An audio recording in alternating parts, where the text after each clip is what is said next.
안녕하세요, 박 셰프입니다. 6월 첫째 주 부동산 모기지 소식 간략하게 전달해 드리겠습니다. 첫 번째 소식은요, 콘도 투자자가 가장 좋은 신축 콘도 프로젝트를 선택하는 방법이라는 제목의 기사입니다. 그래서 제목이 흥미로워서 제가 가지고 와 봤는데요. 읽어봤더니 특별한 내용은 없습니다. 그런데 그 중에서 가장 눈에 띄는 몇 가지 얘기를 말씀드리면은요, 여기 보시면 첫 번째로 투자자는 임차인이 살게 될 라이프 스타일을 생각해야 하는데, 특히 최근 콘도 거주에서는 야외 공간, 다기능실과 걷기에 대한 강한 수요를 보이고 있다 라고 나와 있죠. 그러니까 여기서는 코비드 상황으로 변화된 임차인의 수요가 어떻다는 걸 말해주고 있죠. 조금 더 넓은 공간을 콘도 거주자들도 이제 원하고 있고요. 그리고 한편으로 예전에는 높은 층수, 예를 들어서 뭐 30층, 40층 이렇게 콘도 층수가 높으면 아무래도 전망이 좋을 수밖에 없죠. 그래서 많은 사람들이 그런 좋은 전망을 선호했는데, 최근에는 사람에 따라 틀리긴 하지만 층수가 높다는 건 엘리베이터를 이용해야 된다는 건데, 코비드 상황에서 엘리베이터를 한 번에 많은 사람들이 탈 수가 없죠. 그러니까 결국 오래 기다려야 되는 거죠. 층수가 높으면 높을수록 오래 기다릴 확률이 더 높겠죠. 그러니까 이제 그런 부분에서 최근 변화가 많이 있는데, 이제 이런 변화되는 트렌드를 잘 파악해야 된다는 거죠. 그리고 건설사의 프로젝트 완공과 시공 기록, 뭐 이건 당연하죠. 그리고 또 하나는요, 905 지역에서 콘도를 구입할 계획이라면 투베드 유닛이 더 유리할 수 있습니다 라고 나와 있습니다. 사람에 따라서 논란의 소지는 있겠지만 아무래도 원베드보다 투베드가 공간도 넓고 혼자가 아니라 두 명을 받을 수도 있고, 물론 친구가 쉐어할 수도 있고요. 그러니까 그런 렌트를 줄 수 있는 기회가 더 많은 건 사실이죠. 그리고 여기 또 하나는 600 스퀘어핏 미만의 유닛에서는 저장 공간, 스토리지 스페이스 여부가 중요한 요인이라고 나와 있고요. 그리고 아마존 드랍오프 락커, 공동 작업 시설, 야외 공간, 이런 편의시설들 당연히 매력적이죠.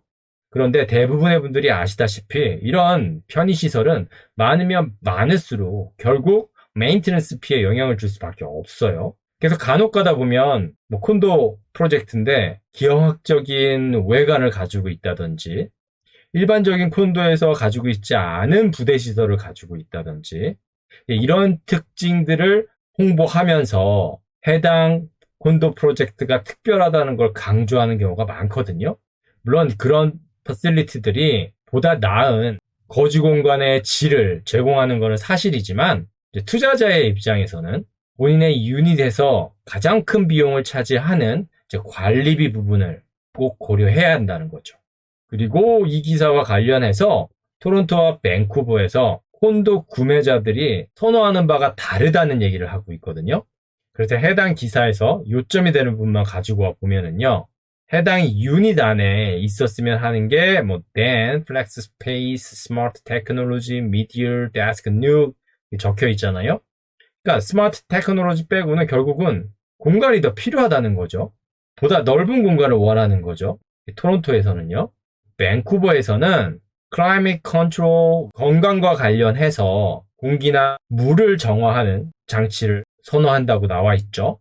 그리고 Closed Heat Balcony and Outdoor Space in General이라고 돼서 이 또한 보다 넓은 공간과 그 공간의 프라이버시, 그 공간의 독립성을 중요하게 생각하고 있다는 걸 알 수 있죠. 제가 미국 캘리포니아에서는 2년 정도 살아봐서 알겠는데, 후보는 가보지도 못해서 모르겠는데, 아무튼 이제 토론토와 밴쿠버가 이런 차이를 가지고 있다는 걸 이 기사는 소개하고 있습니다. 그리고 또 하나는 Top Building Must Have라고 해서 토론토 같은 경우는 Walkability, 그래서 Proximity to Neighborhood Amenities, 그래서 Walkability, 그리고 Party Room, Electronic Car Charger, Puff Room이라고 나와 있고요. 밴쿠버는 토론토와 가장 공통된 부분이 Walkability to Service라고 나와 있죠. Fitness Facility도 나와 있고요. 일맥상통하죠. 다른 점이라면 바이크 파킹하고 파티룸, 일렉트로닉 카 차저, 그리고 바스룸 이런 부분들이 좀 틀린데, 사실 사람의 기호에 따라서 뭐 이건 천차만별이잖아요. 그런데 이제 평균적으로 토론토와 밴쿠버 이 두 지역의 콘도 구매자들이 이제 이런 부분들에서 조금 더 비중을 둔다는 걸 이 기사는 강조하고 있는 겁니다. 자, 그리고 두 번째 소식은요. BMO에서 2021년 1분기 주택 투자 데이터 분석 자료를 살펴보면 GDP 대비 비즈니스보다 주택에 더 많은 투자 자본이 들어가고 있다고 밝히고 있습니다. 이게 무슨 얘기냐면요. 이 그래프를 보시면 조금 더 이해하기가 쉬우실 것 같은데요. 여기 파란색 선을 보시면 이 파란색 선이 비즈니스에 관련된 인베스트예요. GDP 대비. 그런데 이렇게 내려갔죠. 최근에. 그래서 9.3% 정도 되거든요. 그래서 9%가 조금 넘어요. 비즈니스 인베스트먼트 같은 경우는요. 그런데 레지던셜 인베스트 같은 경우는 이렇게 최근에 상승해서 10%가 넘었습니다.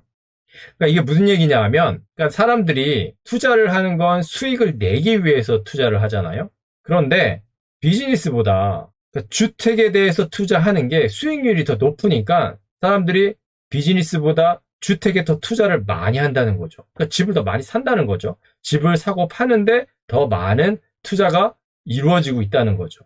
그래서 지금까지 보면 여기 빨간색 선이 있죠. 6% 정도. 그러니까 6% 정도에서 주택 투자는 왔다 갔다 했었는데 이렇게 올라갔고요. 비즈니스 투자 같은 경우는 12% 정도에서 왔다 갔다 했는데 지금 10% 미만으로 떨어진 거예요. 여기 보시면은 미국 같은 경우는 주택에 대한 자본 투자가 4.8% 그리고 비즈니스 같은 경우는 14.4%거든요. 근데 이 바로 위에 제가 적어놨죠. 캐나다 같은 경우는 주택이 비즈니스보다 조금 더 많죠. 미국에 비하면 비즈니스에 대한 자본 투자는 오히려 적고 주택에 대한 자본 투자는 거의 지금 2배가 넘죠. 그래서 이 그래프에서 확인할 수 있듯이 이제 BMO의 이제 수석 경제학자인 더글라스 포터는 이 상황이 너무 비정상적이라는 거죠. 물론 지난 4월 그리고 5월도 그렇고요.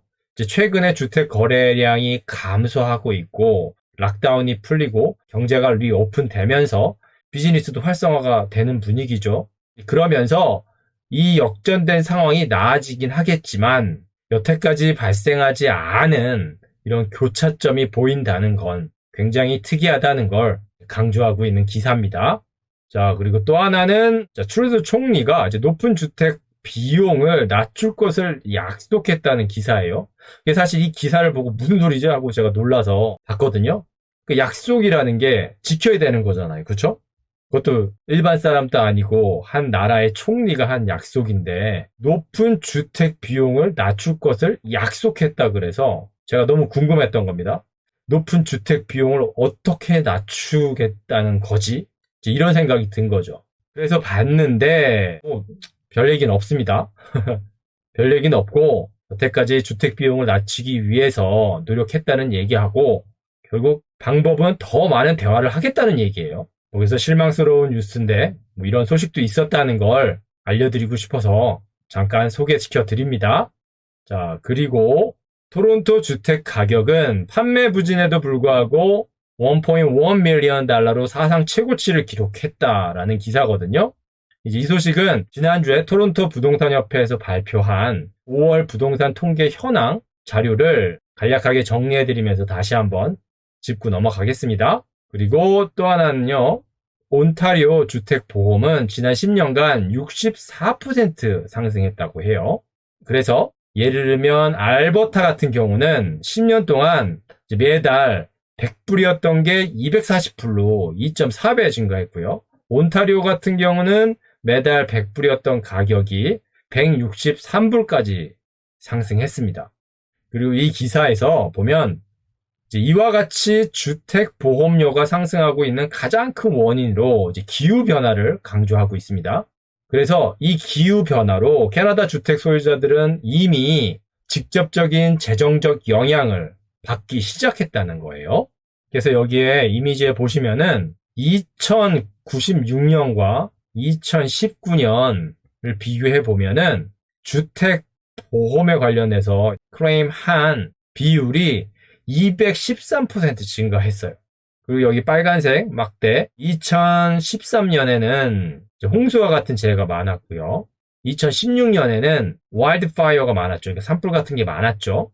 이때는 토론토도 영향을 받았지만 이 산불 같은 경우는 토론토보다는 알버타 지역에 해당되겠죠.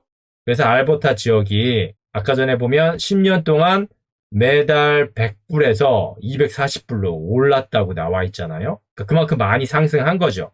알버타 지역이. 기후 변화로 인해서 발생한 자연재해 때문에요. 그래서 이 기사에서는 캐나다의 평균 주택 보험 비용이 지난 10년 동안 인플레이션의 3배 이상 증가했는데 그 증가 요인 중에 가장 큰 이유가 기후 변화고 앞으로도 이 추세가 이 그래프를 보시면 알겠지만 계속 되고 있다는 거죠. 그리고 이제 스트레스 테스트가 캐나다 전역의 주택 구매자에 미치는 영향에 대한 주카사의 이미지를 제가 참고하시라고 가지고 왔거든요.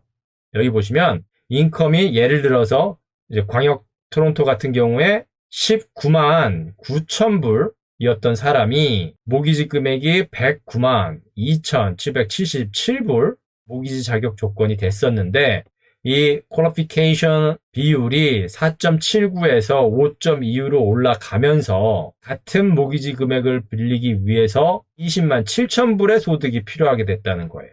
그래서 연소득이 8천 불 정도 더 필요하게 된 거죠. 그러니까 좀 더 간단하게 말씀드리면 110만 불 정도의 모기지를 받기 위해서는 예전보다 연소득이 8천 불 정도 더 필요하다는 얘기고요. 그러니까 이 8천 불 정도의 애뉴얼 인컴이 추가될 수 없다면 빌릴 수 있는 모기지 금액이 4만 불 정도 줄어든다는 겁니다. 그래서 여기 캐나다의 주요 도시별로 예시를 들어 놓았거든요. 궁금하신 분들은 참고하시기 바라고요. 그리고 혹시나 해서 제가 말씀을 드리면 이 수치를 이제 계산한 기준이 뭐냐면은요. 다운페이 20% 이상 했고요. 모기지 상환 기간은 30년, 추가 부채가 없고요. 그리고 관리비도 없고요. 난방비는 한 달에 125불로 책정했었고 재산세는 월 331불로 가정한 결과라는 겁니다. 그러니까 이 기준과 다를 경우에는 이 주카사에서 제시한 이 사례와 달라지겠죠, 당연히. 예를 들어서 추가 부채가 있고 관리비도 발생하고 난방비가 더 비싸든지 재산세가 더 올라간다면 매달 내야 되는 모기지 관련 비용이 상승하는 거니까 그만큼 필요한 소득도 더 많아지겠죠. 그리고 그렇게 필요한 소득이 만약에 부족하다면 그만큼 빌릴 수 있는 모기지 금액은 또 줄어들겠죠. 그래서 최근 6월 1일 강화된 스트레스 테스트가 어떤 영향을 주는지 보다 구체적으로 확인해보고 싶으신 분들을 위해서 이렇게 가지고 와 봤습니다. 제 홈페이지에 첨부해 두었으니까요. 확인해 보시기 바랍니다.